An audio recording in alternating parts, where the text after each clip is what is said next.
Hey guys. I have a feeling this song is going to be massive in Japan. I mean, by massive, I mean like Godzilla-like. Okay. Like just destroying everything. Yeah. Just huge. It's going to make them a lot of yens. Definitely. Yes. Also a lot of Bitcoin. If they get paid in Bitcoin. I don't know. If you get paid in Bitcoin, you are set for life. Hey, it's gone down quite a bit. I don't know if you've been following Isn't lately. it still like 70,000 Canadian? I don't know, man, but it's gone down quite a bit. It's gone down quite a bit. Maybe just like my sex drive. Oh. It's gone down quite a bit. Anyways, Slipknot, Yen, are you ready for this latest one? By the way, this is not a music video. It's just audio track. Yeah, I'm ready. You know, we still get to vibe to it. All right, you ready? Yeah.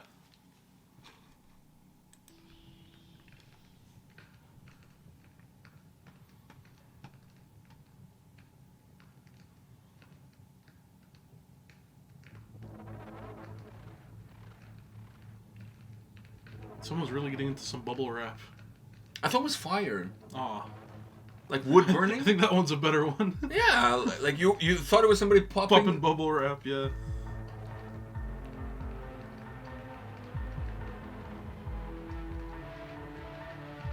It has more of a fiery consistency to it. You're the sin that I've been waiting for. The hands around my throat, it's all I can think about. The smell of sweat and blood. I would feed you all my pleasures, just to drown in all of yours. Have you heard of me? Are you hurting me? Let me savor what I'm waiting for. A chance to make me choke. I like the bass here. All I can think about. The taste is red and rust. Can I hold you in my mouth until I fade into this form? Can you cover me? Will you breathe for me? As the night goes in, can I cross my skin when my death begins? I wanna know that I was dying for you. I died for you. As the night goes in, can I cross my skin when my death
right. I feel like I have to go first on this one.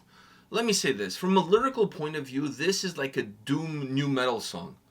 Because the lyrics is like straight out of My Dying Bride. But the sound is obviously not doom. But I love the darkness of the lyrics. Yeah. I'm a big lyric guy.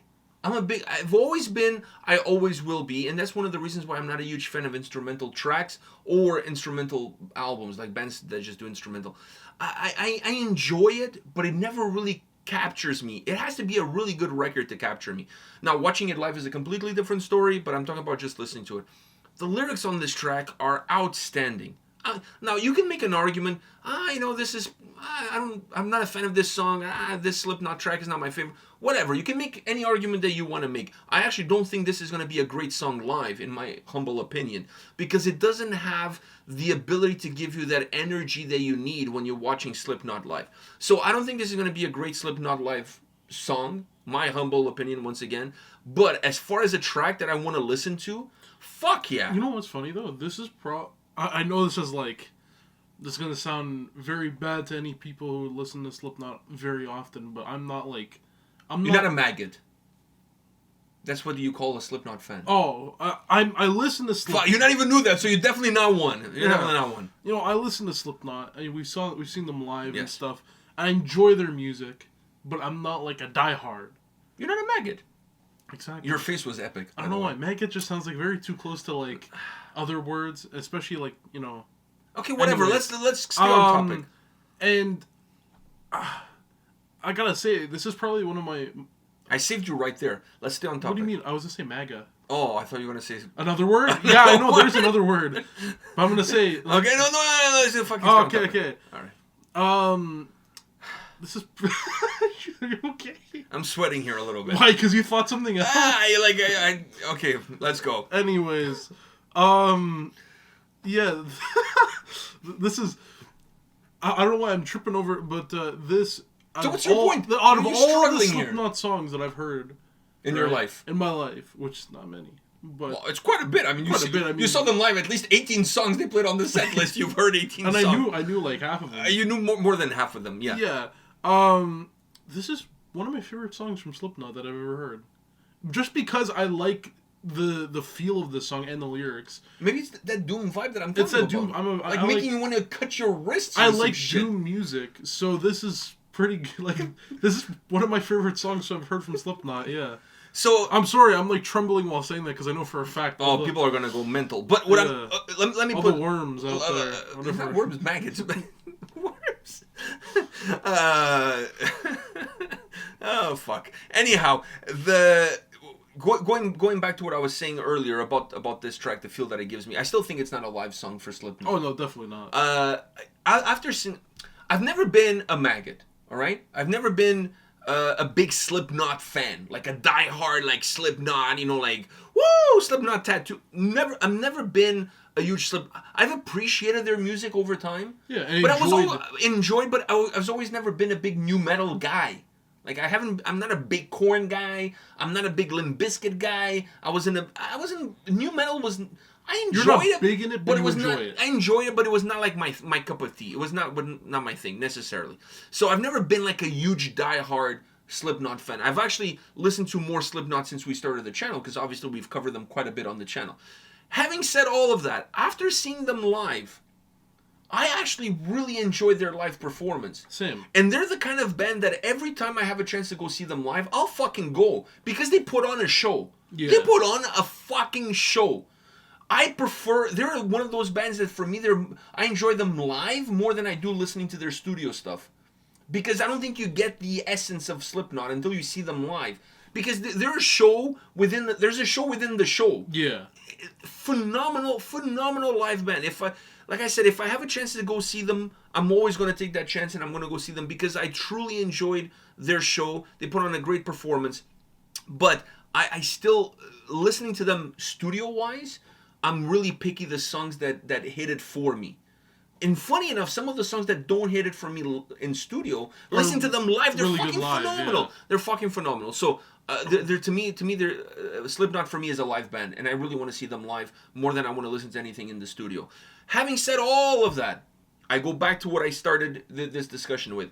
I don't think this is a live track in my humble opinion, I don't think it's going to work really. It's going to kill the momentum of the set Yeah, list. because they have a lot of energy. This kind of kills that energy. Yeah, it has a little bit of a dark vibe to it. It has that dark vibe. So it's going to kill the energy. But I'm not way offside from where you are, because this is one of my favorite songs from Slipknot. From a studio point of view. Studio point of view, yeah. I love this song. And I think it comes down to the lyrical content. I think it comes down to how dark it feels. Because the verses feel very introspective. Like you're sitting in the dark corner, and the thoughts that you're having, they're becoming like, they're coming to the outside. We can hear the thoughts. You can hear your brain working. You can hear the thoughts. But even when it picks up, but then it's everything that's been bubbling on the inside comes out. Comes out. And it's like you almost can't control it. It's like going from Bruce Banner to Hulk. Do you know what I mean? So like the verses is like the Bruce Banner, and then the chorus becomes the Hulk. I fucking loved it. I really enjoy this track. This is one of those Slipknot songs that I could listen. Honestly, I could listen to this song ad nauseum. I love the sound of it. I love how it feels. But I'll stick to my guns until I see. Maybe we'll see them live. You know, not this year because they already played here this year. But, you know, maybe next year we'll see them live and they play this song live and I'll be eating my words. Maybe it's a great song live. But from what I've seen, from what I've heard... I think... Okay, that's where we kind of build off here. Because I think it would be... Listening to it live, I'd love to. But I'd love to! But I think they would play it live? Probably not because it's a single, though. Because it would kill the mood of... It's a single... That's true. It is a single. You got to keep that in mind. I'm with you. Would I love to listen to this song live? Yeah, 1,000%. 1,000%. But from a band perspective... But I'm looking at... Not a band perspective. I'm looking about the overall show. Yeah. The vibe that you get from the first song to the last song of Slipknot. This one... It's hard to place. You kind of have to put it in the middle of the set list somewhere. You got to squeeze it in between two songs that have a lot of energy. Yeah. But it's still going to kill the mood a little bit. But the only way you can fit this in is if you like dim the lights out on the stage, make it feel like really somber, let people bring out the lighters and stuff like that. You can make it work, but it's a song that definitely takes a little bit of the air out of the balloon. It goes in a very different direction from what Slipknot, and from what the overall show. Because when you go to a Slipknot show, when I left that show, I felt like I had been like connected to a power outlet. Like you get the energy from the show, and then you get energized while you're there. So I don't know, but just from a studio point of view, listening to this song right now. Hands down, one of my favorite Slipknot songs. Yeah, definitely. And I know some people will completely disagree, but... a lot of people... All of the worms... I'm just saying worms. All the worms out there, you know... When you say worm, I think of Dennis Rodman. But anyhow. What do you think of Dennis Rodman? Because that's his nickname, the worm. Okay. Fuck you. You're like 0 for 2 right now. Dude, all I know... 0 for 2. Listen, all I know about Dennis Rodman is he was a good basketball player and he played... He's a good rebounder. He's a good rebounder, and that's basically all he did. And he's good friends with Kim Jong-un. Yeah, allegedly. No, it's not allegedly. That's pretty... Oh, no, it's pretty confirmed. That's pretty been confirmed. He goes there very often to hang out with his boy Kim. All right. Yeah. Can you blame him? I don't know. I don't. Anyhow, on that note, guys... What do you think he calls Kim Jong-un? Do you think he calls him by his full name, or do you call him... KJ. Yo-un. Yeah. Yo, KJ. Pass the Dutchie on the left-hand side. You think that's what they do? Oh, fuck. They totally do that. Definitely. You don't get a haircut like Kim Jong-un without getting high. Without a little bit of doobie. Yeah, you don't get that shit going without getting high. I mean, like, how do you look at yourself in the mirror and think that's a good look? You gotta be high. I know. Either that or they don't have any mirrors there. It's either one or the other. It's either one or the other. All right. On that note, guys, let us know your thoughts on this latest video song from Slipknot. Hit us up in the comment section, and we'll see all of you at the next video. See ya.